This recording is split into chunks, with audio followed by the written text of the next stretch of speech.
Yellow.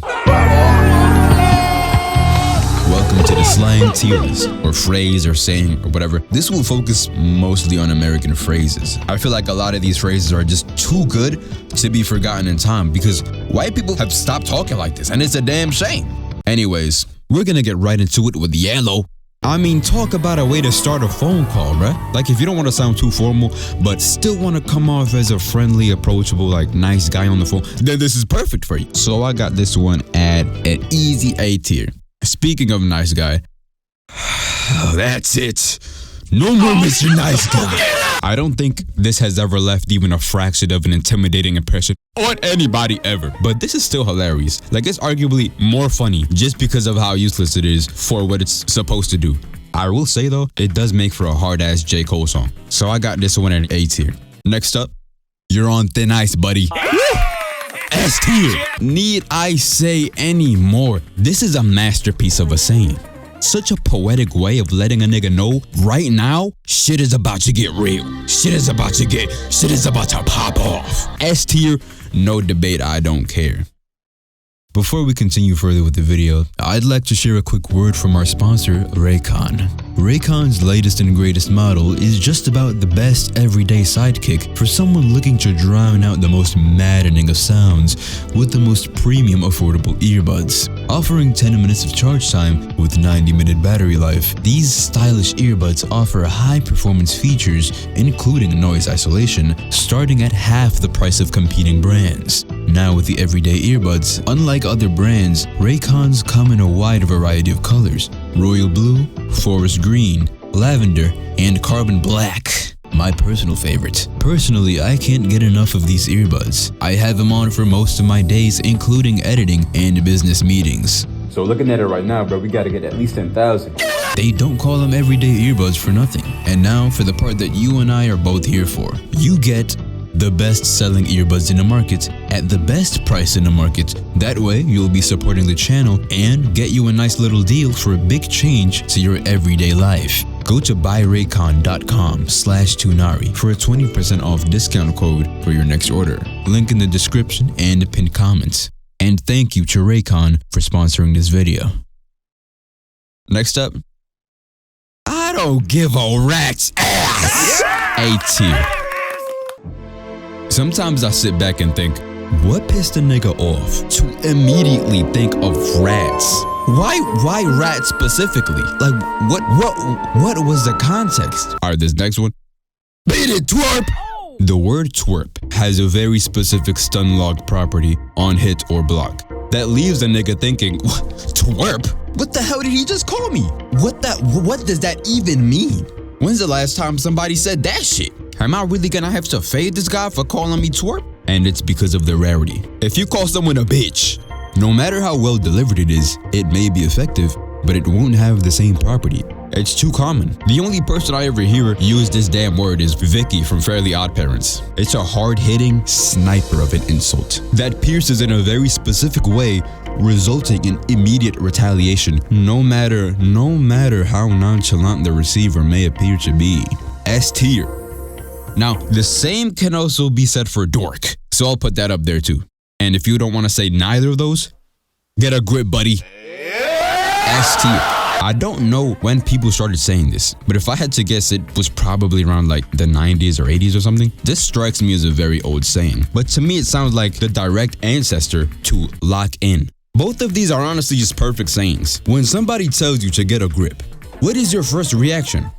Damn, he right, I should get a grip. What is your first reaction when somebody tells you to lock in?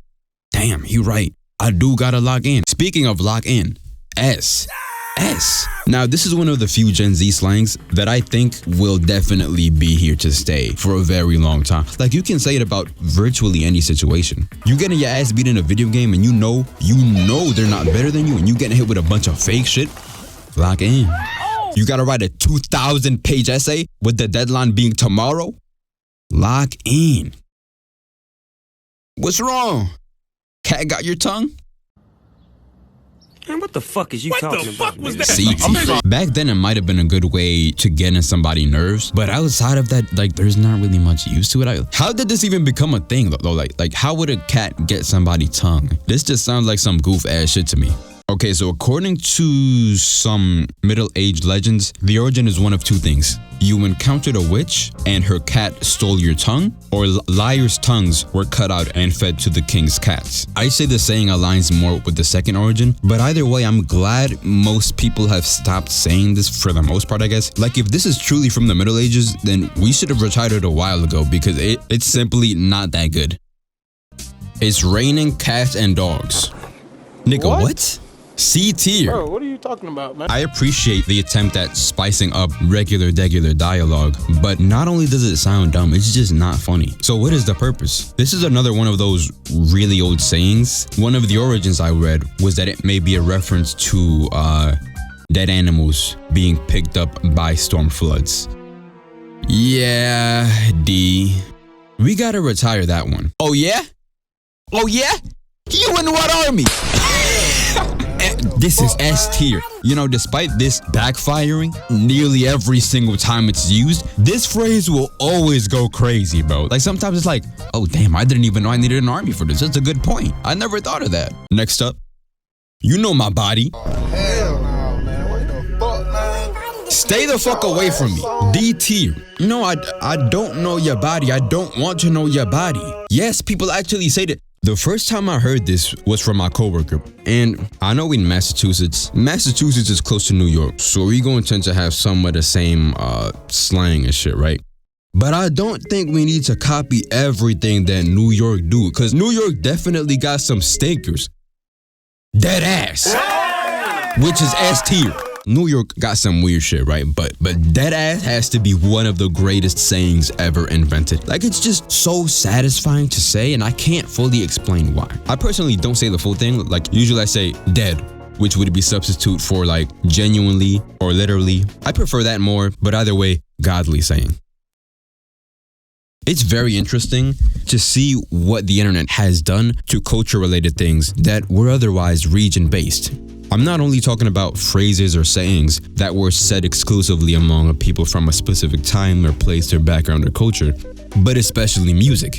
Back in the 90s and early 2000s, for example, subgenres of rap music were much more pronounced and much more nuanced based on location. So you had your West Coast G-Funk, your East Coast Boom Bap, Houston Funk, then you had Atlanta with the Dirty South movement. That distinction is still very present between subgenres, but rap is more versatile than it's ever been. The difference between then and now is that there's not much of an emphasis on the location because the internet and because of the wider audience that it's exposed the music to, leading to more different types of people to want to make this type of music. Which brings us back to this slang shit. See, right now it's some European guy out there making West Coast G-Funk beats for a Canadian rapper. There is a white nigga in Oklahoma right now saying dead ass. I'm not saying any of this is wrong, but I just think it's fascinating to see just how the internet has not completely erased, but effectively blurred the lines of region-based things by allowing them to be exposed to quite literally the whole world. Somebody get a load of this guy.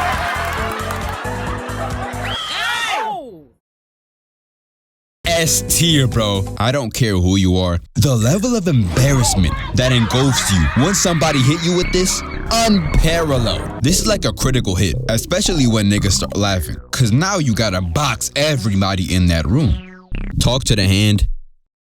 This is B tier. It's not really anything crazy, but whenever you want to say some dumb shit and confuse your friends, then this is perfect. All right, this next one, I gotta shout out my UK youths. Oh my days. Oh my days. That is ST. Yo, they was going stupid with that, man. I'm in the UK. I'm in the UK. Look, man, UK niggas got so many fire sayings, but like the thing is, most of them only work with their accent. He's a total waste man, fam. Oh my days. This video is mainly American slang, but I just had to throw at least one UK slang. Oh my, I love saying that. Oh my days. I'm in the UK. All right, this next one. For Pete's sake, man. Who the fuck is Pete? I don't know, but S tier. Now let me be frank. Who the fuck is Frank? I don't know, but like who are all of these people, bro? Oh, that's rich coming from you. Who the fuck is Richard? S tier. I wouldn't wish that on my worst enemy. D tier. That is an automatic D tier. Sure, I have people I may dislike for whatever reason, whether it's because of something they did to me specifically or for other reasons. But I don't have enemies. I've been embarrassed, I've been made fun of, I've been bullied, I've been lied to, I've lost fights, I've been disrespected. But I don't like to hold grudges, mainly because I figured that I would live a much more peaceful life that way. Now that don't mean I'ma like let shit slide. I'ma handle it accordingly, right? But hate is heavy, and sometimes it's better to let go. Now that being said, if I did have a worst enemy, then I would be wishing the worst shit that I could think of on that nigga. Because he's my worst enemy for a reason. I mean, what are we talking about here? This is a good saying, don't get me wrong. Sometimes I catch myself saying that shit and then I'll think about it. Then I'll be like, no, I probably most likely definitely 100% would wish that on my worst enemy if I did have a worst enemy. So it's a good saying, but I don't like what it stands for. So D. In conclusion, I need white people to start talking like this again. They was in a bag with some of these phrases, but now everybody just want to talk like niggas, except people call it Gen Z slang. The only Gen Z slang I can think of that is actually some Gen Z shit. Yo, Chad, am I cooked? You don't even have to be a streamer to say that shit. I'm gonna be 40 years old, still saying that shit. I don't care. Scratch! Anyways, that was all for today's video. Thank you all for watching. And now, it's time for me to skedaddle. Oh, brother, this guy stinks!